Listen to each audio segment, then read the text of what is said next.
Ito ang latest weather update. Alamin ang pinakasariwang ulat panahon ngayon dito sa Information TV Educational Channel. Sa kasalukuyan po ay wala tayong binabantayan na low pressure area o bagyo sa loob at labas ng ating Philippine Area of Responsibility, at sa kasalukuyan po dalawang weather systems ang nagdudulot ng mga pag-ulan sa ilang bahagi po ng ating bansa.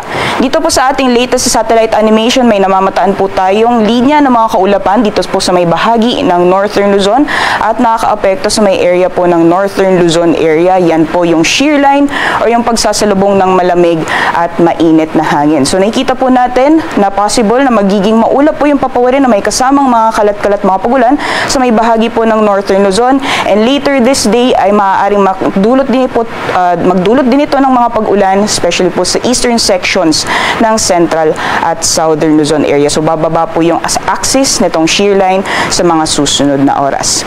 Meanwhile na may namamataan din po tayong mga kumpul na kaulapan na currently ay nakakaapekto sa may bahagi naman po ng Mindanao. Yan po yung Intertropical Convergence Zone or ITCZ.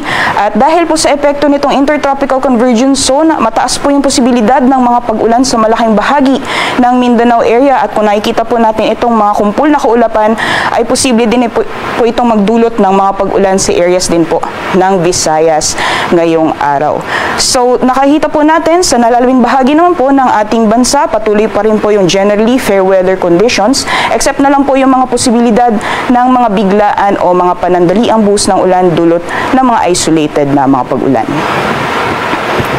So magiging lagay naman po ng panahon ngayong araw dito sa Luzon, gaya po ng nabanggit natin kanina, dulot na epekto ng shear line, ay asahan po natin makakaranas ng mga pag-ulan sa ilang bahagi po ng Luzon area, particularly dyan po sa may Cagayan Valley, ilang bahagi po ng Cordillera Administrative Region, at bahagyang lalakas po yung epekto ng hanging amihan, bababa po yung axis ng shear line at magdudulot din ito ng mga pag-ulan sa areas naman ng Aurora at Quezon ngayong araw. Samantalang sa nalalabing bahagi naman po ng Luzon, generally magpapatuloy pa rin po yung maaliwalas na panahon sa mga bahagi po sa nalalabing bahagi po ng Northern, Central at Southern Luzon area. May mga pag-ambon pa rin po tayo, pulo-pulo mga pag-ambon na mararanasan dulot na epekto ng hanging amihan. Para naman po sa temperature forecast sa mga piling syudad dito sa Luzon, for Lawag po ang temperatura ay maglalaro mula 25 hanggang 30 degrees Celsius. May kababaan din po yung maximum temperature sa Tugigaraw ngayong araw. Aabot po ng 28 degrees Celsius, 16 to 23 degrees Celsius naman para sa Baguio City.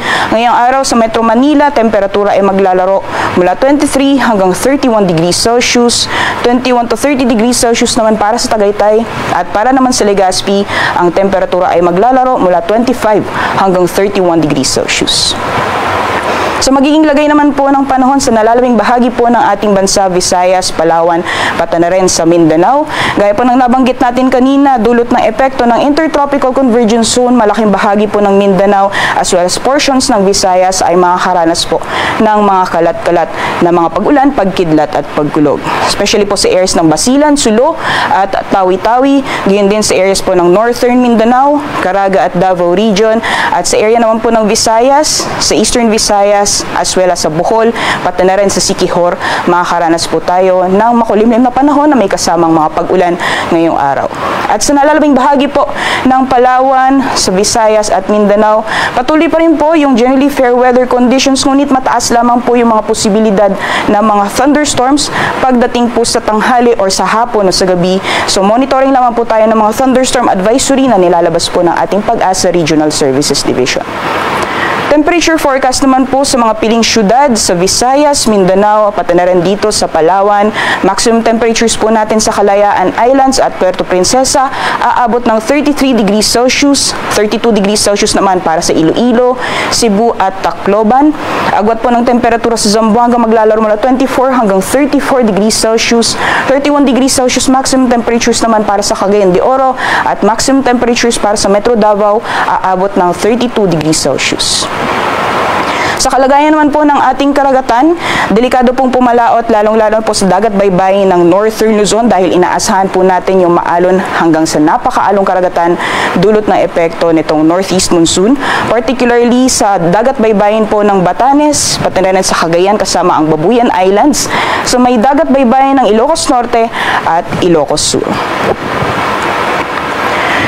Sa mga susunod na araw, particularly this coming weekend, magpapatuloy po yung epekto nitong mga weather systems na currently ay nakaka-apekto sa ating bansa. So itong Intertropical Convergence Zone, unti-unti pong tataas yung axis nito sa mga susunod na araw at magdudulot din po ito ng mga pag-ulan sa malaking bahagi ng Visayas at Mindanao ngayong weekend.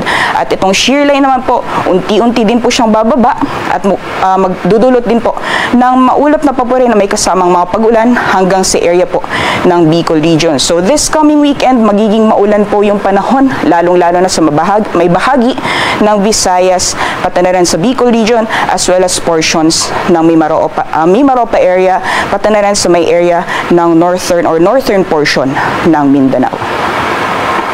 Sunrise po natin ay 6:04 AM at sunset naman ay 5:24 PM.